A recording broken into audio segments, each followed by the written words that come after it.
the world. Okay, let's see what's going on in Asia to begin with, right? And yeah, I'm still playing around with my setup here.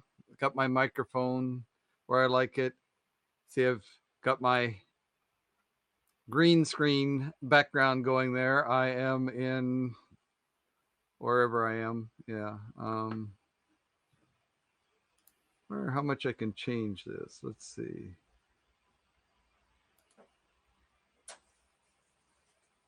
That changes it a little bit. What if I maybe so this? Yeah, okay. Maybe only that. We'll put that in there too. So anyway, there we go. Got a background going just for the heck of it. All right, so let's take a look here at what is happening. This is hopefully the Japan COVID-19 coronavirus tracker, as it is called, coming up here. This is updated just as you can see, maybe you can't see, 18 minutes ago. So this is new data. Japan has broken the 1 million cases mark. This is not a congratulatory message here. This is more of condolences.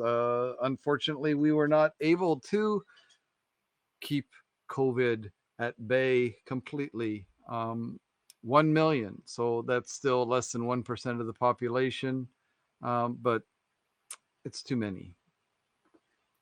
Let's take a look at what's going on here. The new cases. Take a look at this. They've changed the scale here. It used to be, I think that what was it, 12,000 or 15,000 maybe was the top. They had to raise it to, you can see, 20,000 because already we've exceeded 15,000 here, or approximately 15,000. Let me change this to a 3-month interval and maybe get a little bit better information here. Okay, so daily new cases. All right, yeah, as you can see, nearly a steady increase. We had a little glitch there a couple of days when it dropped back down, probably reporting delays in reporting more than actual reprieve from the new cases. But as you can see here, more or less going up, unfortunately, every day. A couple days ago, 12,000, 15,000. As you can see, 15,000, almost 16,000, 15,645. 7-day average, 12,577. This is not good news. No. The total active cases also, you can see here, reaching new highs. Let's take a look at the all-time one more time. You can see here in this 3-month, we are, of course, reaching a new high. But let's take a look at the all-time one more time, just to remind you of what we were seeing before. You can see also here, it was back in our golden week, what we call golden week. The total number of active cases reached a new peak there. Before that, it was the year-end holiday, right? The New Year's holiday when everybody was going home and traveling and so on. Reached a peak there, came back down quickly. Reached another peak at the golden week. The Japanese, it's like I don't know, it's maybe like Thanksgiving in that everyone tends to go home. It's at least a 4-day holiday, usually longer than that. And so during that time, a lot of traveling going home. And of course, we saw a peak there. Um, and then now we're over 120,000 cases. Not good. I mean, no, that's a double negative. It is not good. There we go. Okay, and let's see. What are we doing here? So the outbreak map. scroll down just a little bit. The color coding here, probably can't read the numbers, but perhaps you can see the color coding. The darker the color, the greater the number of cases, of course. So you can see this area here, a lot of cases going on. That is the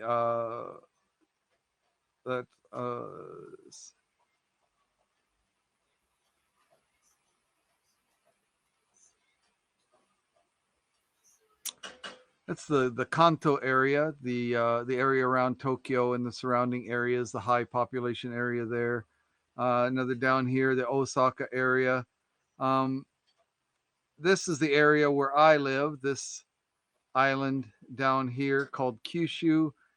And you can see most of it is the medium color, but we have a couple of sections. The one in the north here called Fukuoka, which is high, and where I live, Kumamoto, which is not low, definitely. So Kyushu, 12,622 active cases. Not good news.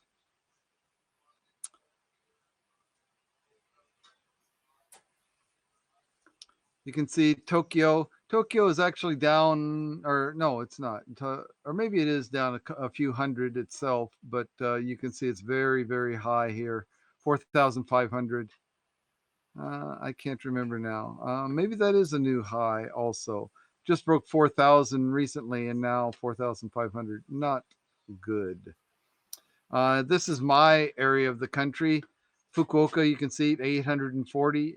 Fukuoka is, it's not Tokyo. It's not a big city like Tokyo, and yet we still have 840 cases here. Okinawa, over 500. Kumamoto, that's where I am, 128. I believe that's a new record again for number of cases, new cases in 24 hours since the pandemic has started. So not good news.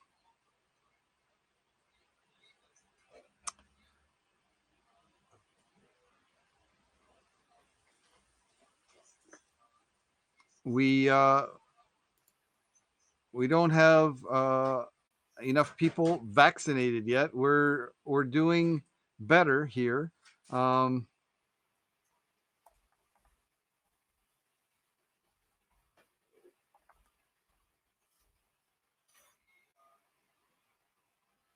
see. Oh, there we go. Japan vaccination. My computer is a little bit slow here, I guess. Let's see how this works.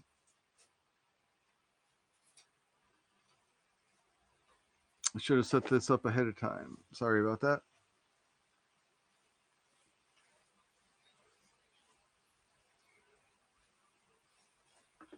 Vaccine Navi, that's what I wanted.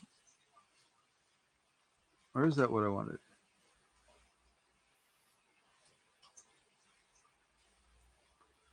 All right, we'll get going here pretty quickly. Oh, this is search vaccination sites, the vaccine, how to get vaccinated, search vaccination sites, links, fact, large, extra large. No, that's not what I was looking for. That is good information. Oh, here, this is what I was looking for. The latest coronavirus counts charts. No, wait, that's not what I was looking for, actually. I'm looking for the vaccinations.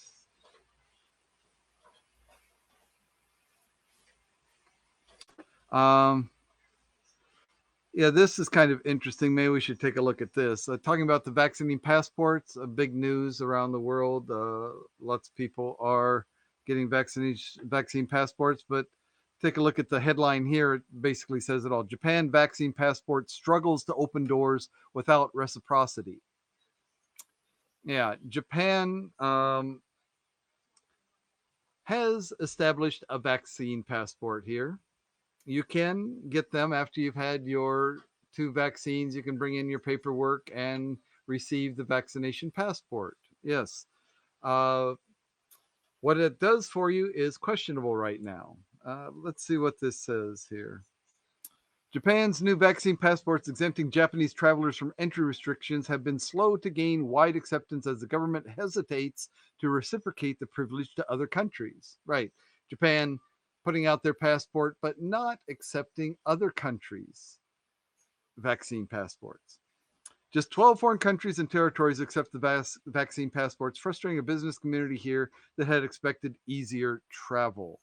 Japan opened up applications July 26th, with Italy and 4 other countries initially agreeing to honor the passports. Holders need not self quarantine upon arrival or submit PCR test results. So it's a good thing for travelers.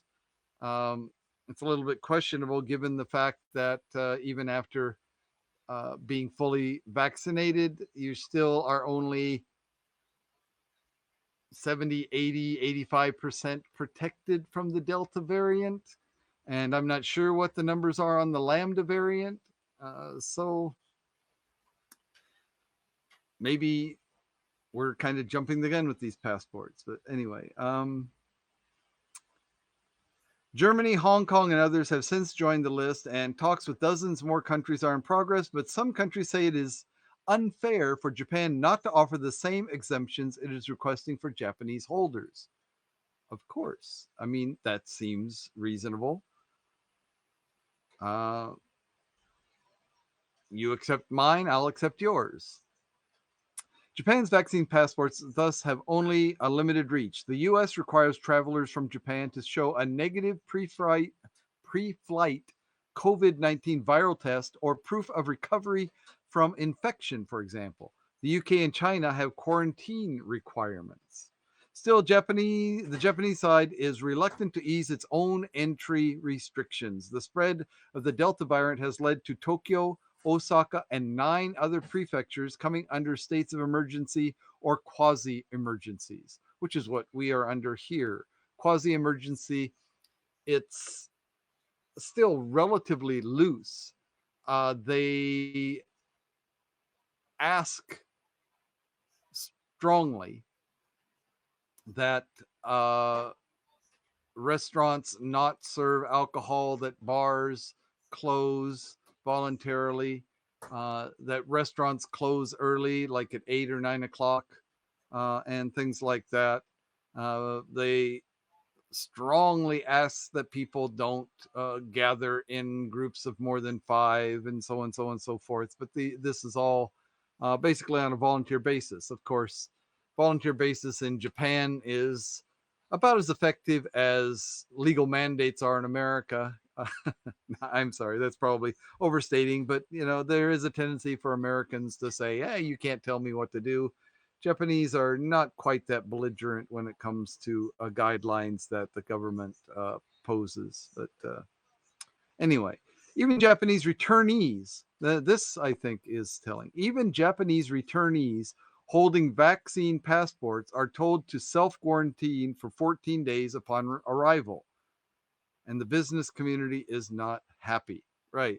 So you have a Japanese issued vaccine passport. You go overseas, and depending on the country, what kind of sanctions, what kind of quarantine or checks you'll have to go through vary by the country. But if you're a Japanese citizen with a Japanese authorized vaccine passport, when you come back to the country, you are required to self quarantine for 14 days. You're not allowed to take public transportation, of course, so no buses, not even taxis. So that's the way that works. I don't use it on business trips because it is valid in only a limited number of countries, an employee at a major trading house said. If I have to quarantine for 14 days after returning from a business trip, I can't get any work done, a Stafford electronics maker said. Yeah. The Japan Business Federation, or Keidanren, backs the use of vaccine passports, with a senior official saying, "I'd like them to consider easing quarantine measures for returnees." Right. That would be a good first step. Yeah. You get the passport, you get the documentation from your own country. You're a Japanese, you're a citizen of the country. You have the authorized documentation proving you're fully vaccinated. But if you travel outside the country and come back in, you're required to self quarantine for 14 days, which is what you're required to do if you don't have the passport. Uh, Not all applicants for Japan's vaccine passports have clear plans to travel abroad yet. Tokyo's Minato ward had received more than 1,800 applications as of Monday, with passports issued for around 70% of them. But it's my impression that less than 10% of the people will soon travel to countries where they can be used, an official there said. In Osaka, 1,646 passports had been issued for 1,689 applications by Monday. It seems that many applicants have plans to travel to places like China, Taiwan, and the US.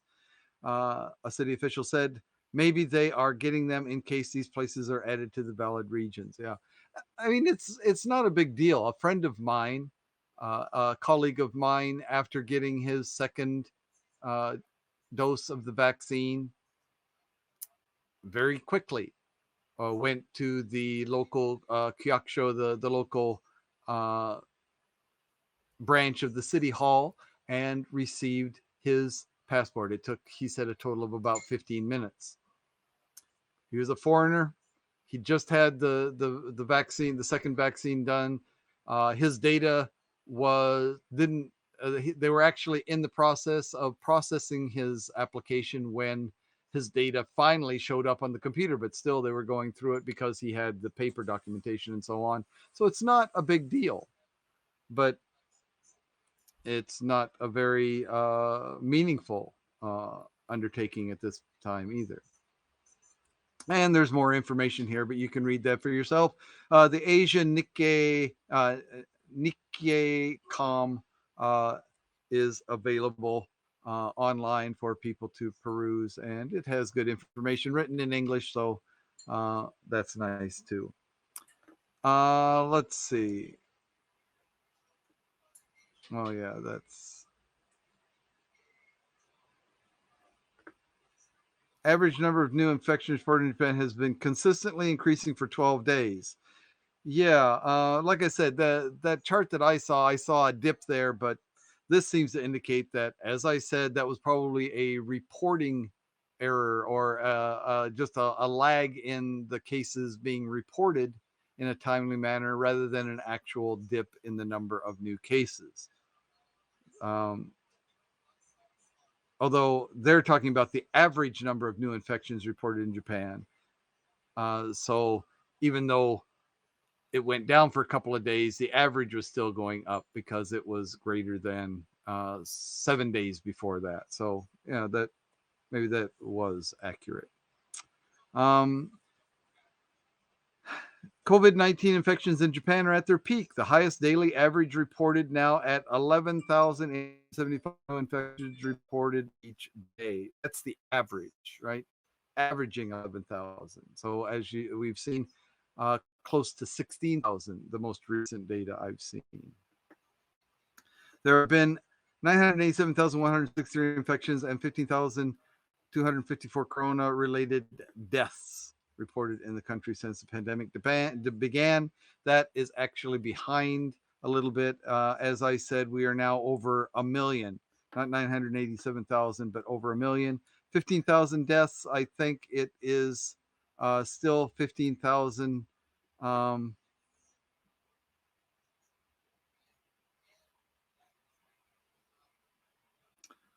15,204, it says here, 15,204. So there seems to be some discrepancy there.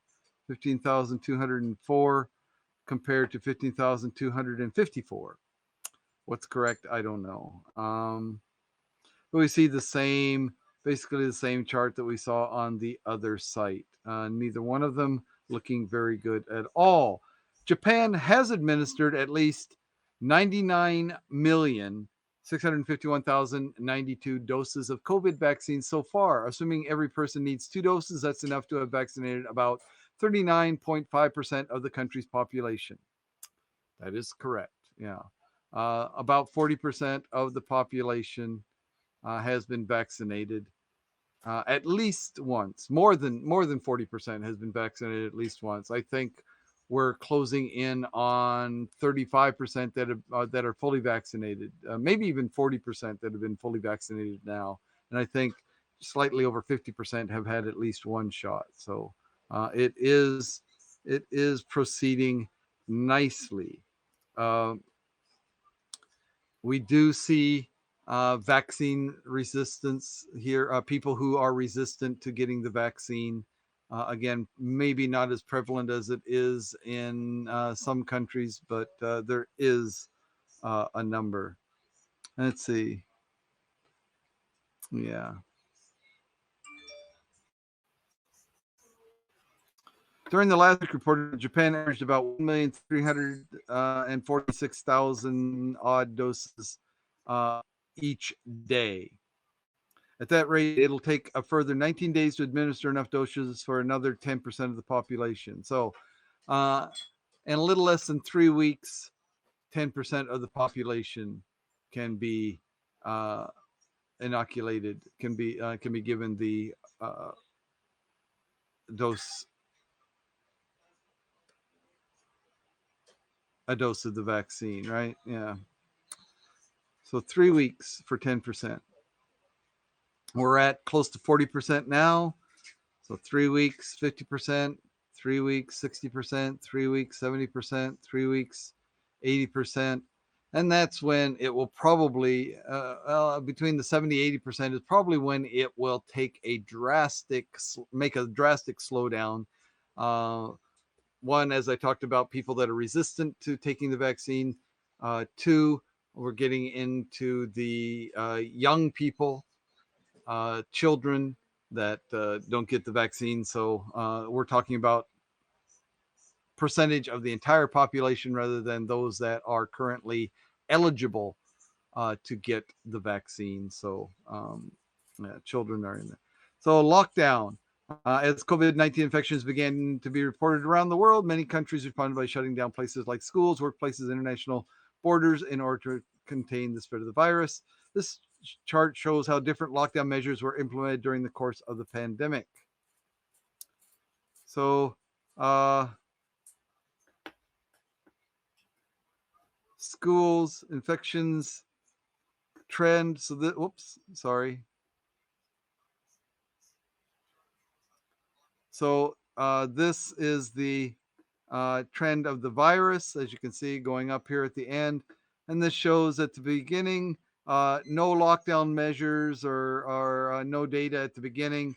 And then at the very beginning, right? And I remember this, require closing all levels, right? All levels of school were basically locked down, closed down the first half of last year.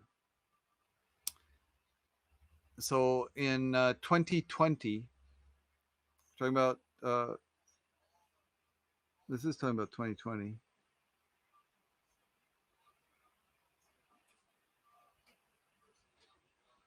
Yeah, so at the beginning of the pandemic, we're locked down. Kind of overkill, actually, I believe it was. Although who knows? Maybe if we hadn't locked down, it would have spread much earlier, much faster, and so on. But we shut down, did classes remotely. At my university, we were remote and so on. Basically, yeah, no one was in the classrooms. Wasn't a good experience. Teachers, students, schools were not ready, didn't have things ready to be implemented. Things were kind of halfway prepared, but did as best as we could. Basically went back to the classroom in the second half of the year in 2020. Then in 2021, right, so recommended closing has been going on for the whole time until just recently. Required closing for some levels. They did shut down some schools, then back to the recommended closing. So it's basically the schools are making the policy for themselves in many cases. There are inconsistencies with school policies within the same city, even. Different universities, for example, might have different policies about being in the classroom. Things like class size. If you have a small class and the room is big enough that you can have adequate spacing between students and you keep the windows open and so and so forth. And that's what we did. If we had classes with less than 30 students in rooms that were made for 100 students, so that we could have very sparsely populated classroom, windows wide open, and alcohol spray and paper towels to clean and decontaminate the study space, the desks, chairs, and so on after each class. And that's the way things went. We managed, at our university anyway, we managed to get through without having any cluster breakouts.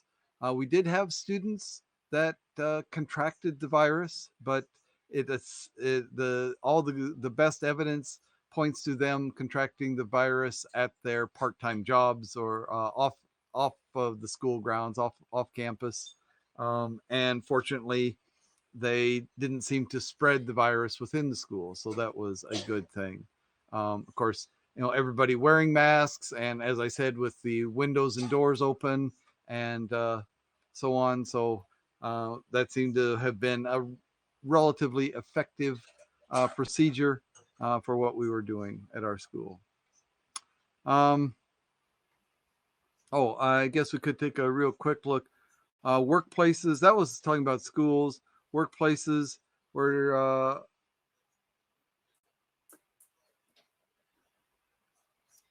didn't have any required closing, but recommended closing for most of the time, and just recently required closing during the previous, up until the current wave.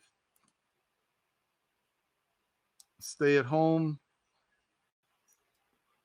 basically recommending for people to stay at home.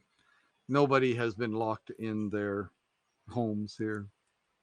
We all been able to get out, do our grocery shopping, even meet with friends and so on. Borders. Now these, have been getting progressively stricter. Even at the very beginning, there were ban on arrivals from some regions, quarantines, and so on. Screening arrivals to, ban on arrivals and so on. And more and more stringent as we come along. So comparing Japan, there's no one perfect statistic to compare the outbreaks of different countries have experienced during this pandemic. Looking at a variety of metrics gives you a more complete view of the virus toll on each country. These charts show several different statistics, each with their own strengths and weaknesses that mark the various ways each country's outbreak compares in its region and the world. So,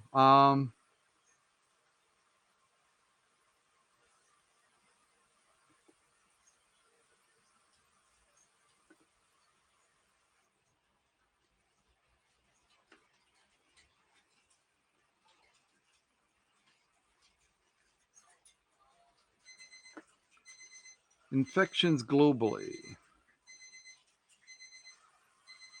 Yeah, so Japan, just over 1 million now, as compared to 20 million in Brazil, 31 million in India, probably much higher than that though. And of course, near the top here, or at the top, 35.6 million in the United States. Yeah. So America always wants to claim that they're number one. So this is one instance when they can actually probably legitimately claim to be number one. Yeah. Again, United States, number of deaths. United States at the top of the charts again. 613,000 individuals in the United States were lost to this. Not something to be proud of, right? Japan, about 15,000. So Japan, 15,000. America, 600,000, even though Japan has about a third or a little more than a third the population. So if you multiply Japan's by 3, it would be 45 compared to 600. Yeah, anyway. But even Japan compared to Asia and the Middle East, of course, India is way out there, but other countries, Indonesia, 104,000, Iran, 93,000, where again, Japan, 15. So Japan has been doing a pretty good job, but yeah, this spike that we've had due to the Delta variant, I'm going to say probably not directly connected to the Olympics. I mean, the timing is coincidental, I would say, but that's an unscientific, non-data driven observation. I just doubt that it is. There hasn't been that much going back and forth, to the site of the Olympics and so on. So I just don't think that is what's really driving it. But anyway. So that's what we see here for Corona in Japan. It could be better, could be worse.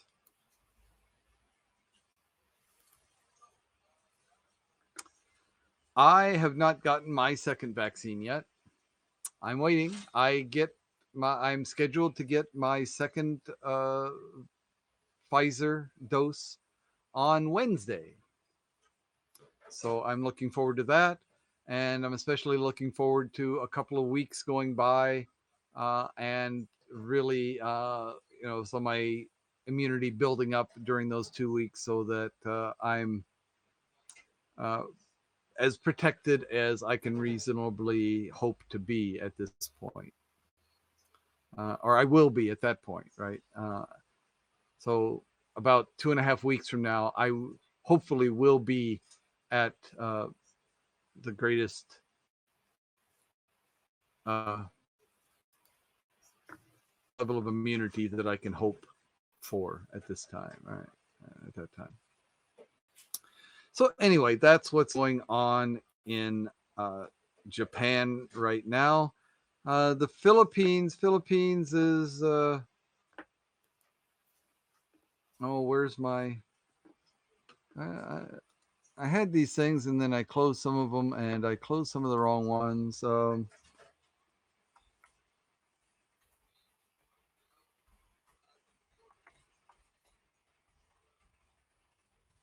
Let's see if I can find this very quickly. Or what's this? Let's see.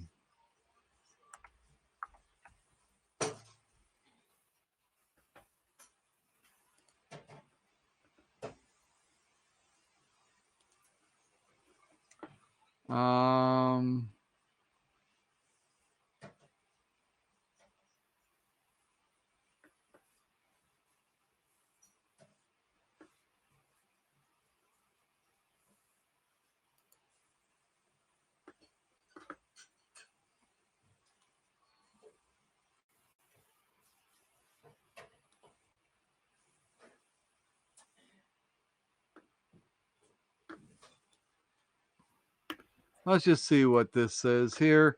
It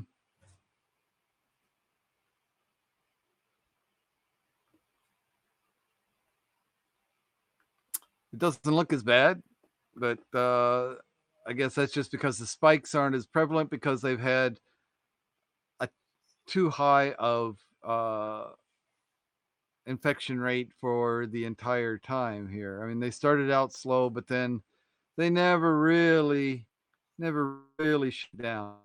Once it got started, it slowed down a little bit, but lately, actually, not spiking as badly as what we just saw in Japan, right?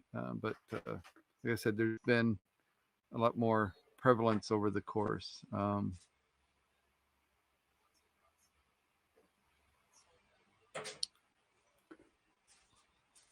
Let's see what else we've got for the Philippines here.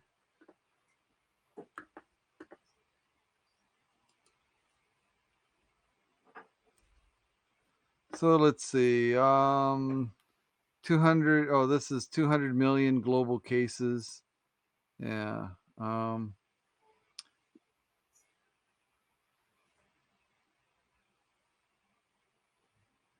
1,638,000 total cases in the Philippines. Right, and yeah, so this is showing it a little bit better. Like I said, it started out slow, very low for quite a while, but then once it hit in the Philippines, it never really came back down very enough at all.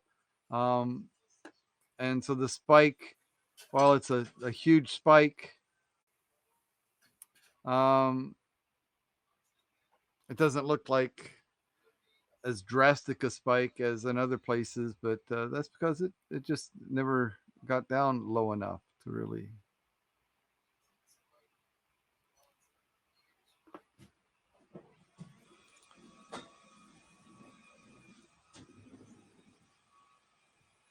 I don't think this page is going to come up, so that's all right. We'll come back here again. So August 5th, that was just a couple of days ago, DOH issues press release. DOH, Department of Health, the University of the Philippines, Genome Center, and University of the Philippines National Institutes of Health today report the detection of 116 Delta variant cases, 113 Alpha variant cases, 122 Beta variant cases, and 10 P3 variant cases in the latest batch of whole genome sequencing. Right. The numbers sound pretty low, but that's because they have such a low rate of genomic testing in the Philippines. I mean, yeah, they're not the UK or Israel or what was it, Denmark? Wasn't it that were basically sequencing? Denmark, I think, was sequencing every positive case or something like that.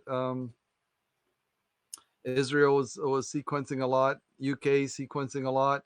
America, very spotty. Um, for a wealthy country like that, probably not doing as much. Obviously, not doing as much as they could have. Arguably, they weren't doing as much as they should have. But anyway, yeah. So this is interesting. The Delta and the Alpha are almost neck and neck in their testing, but then the Beta is actually the highest by a few cases. Alpha, I believe, was the UK variant. Beta, I believe, was the South African variant. Delta, of course, is the one that supposedly was first identified in India, I believe. And of course, the new, I don't know what the P3 is. I hope it's not the Lambda variant, because the Lambda variant looks really, really bad. We don't want to give that one a chance to take off. So anyway, but I guess what we could do, even though these numbers are small because of limited testing, we can see that the numbers are up quite significantly. Delta went from 55 to 116 from July 25th to August 5th. So what's that, about 2 weeks? Less than 2 weeks, something like that. Yeah.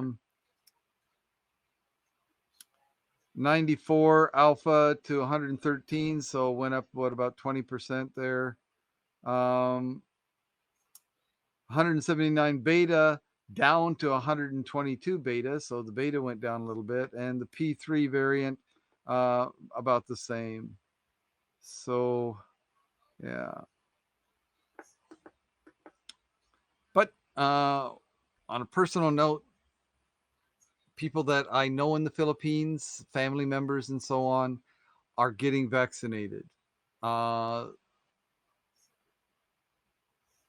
Family members are getting vaccinated sooner than I am. As I said, I'm waiting for my second.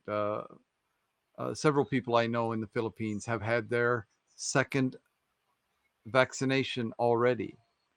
Um, Most of them are getting AstraZeneca. Sinovac is also available there. Either now or soon, the Pfizer and Moderna will also be available there.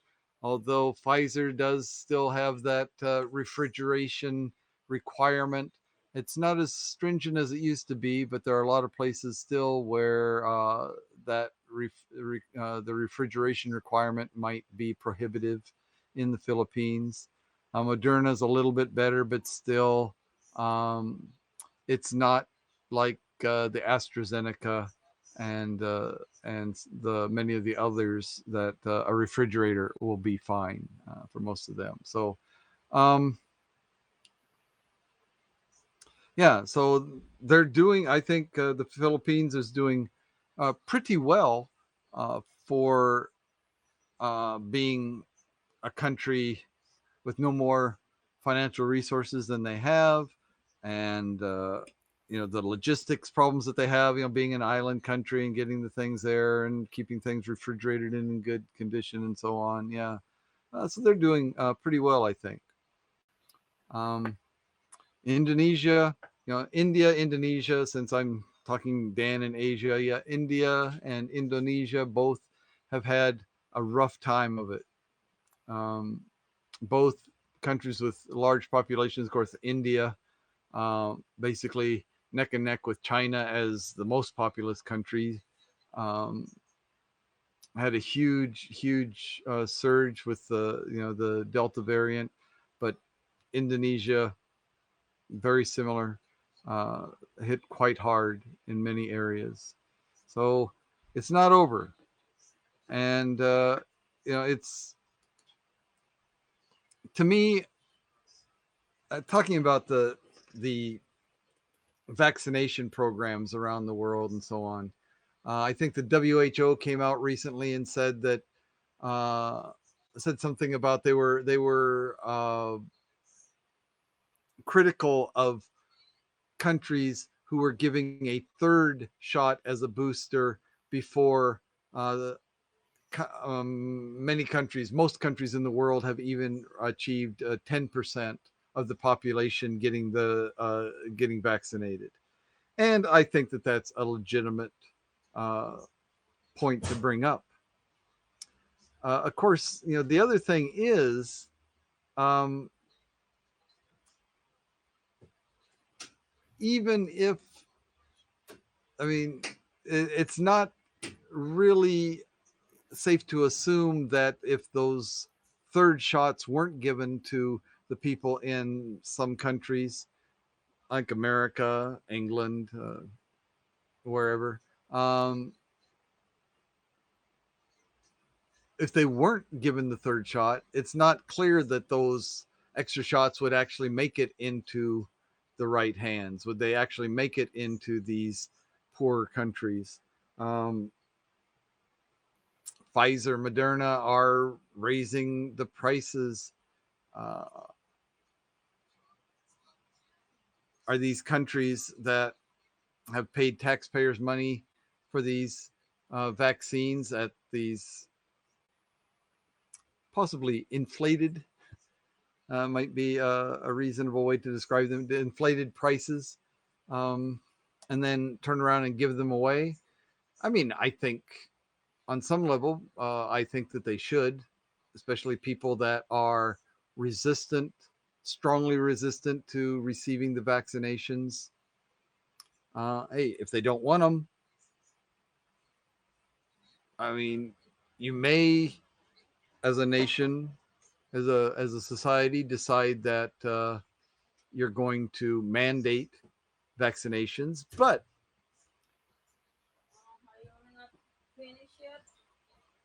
I'll be done soon, dear. But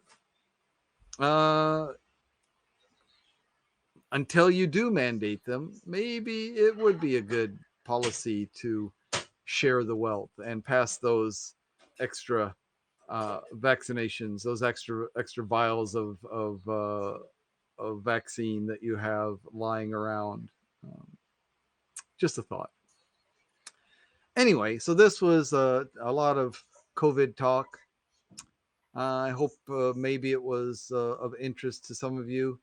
I find a lot of websites, but I don't find a lot of YouTube information on Asia, and since that's at least not in English, and so that's why I thought I'd provide this little insight into what's going on here recently.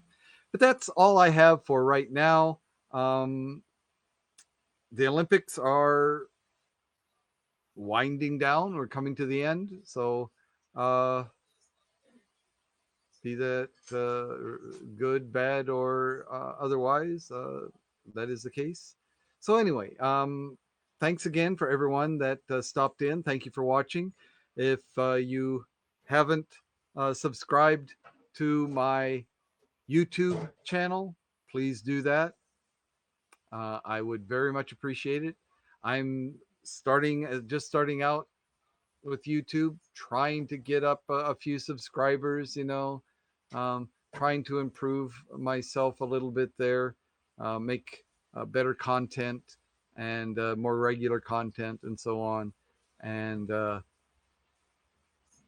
I'd love for you to subscribe. So if you would, please, and thank you.